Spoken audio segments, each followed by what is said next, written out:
to the Startup Funding Espresso.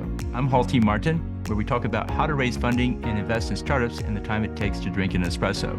If you have a question about startup funding or investing, please go to the website, startupfundingespresso.com, and type in your question into the chat bot in the lower right corner to receive an answer. I hope you enjoy this episode.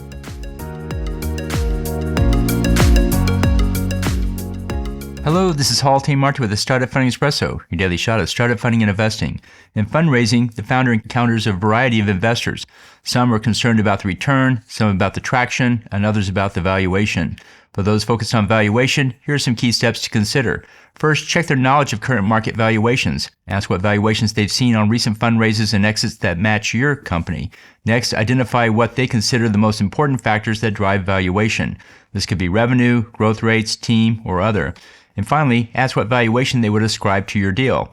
The goal is to delay the negotiation process and gather as much information as possible. Investors see many deals and have information most founders do not. Consider how their information informs your valuation.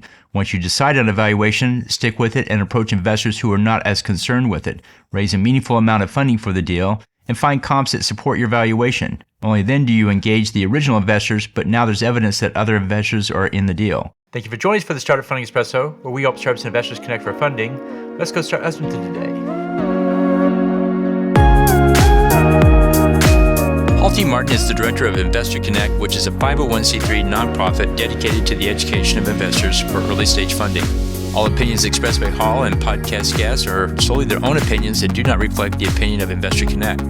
This podcast is for informational purposes only and should not be relied upon as a basis for investment decisions.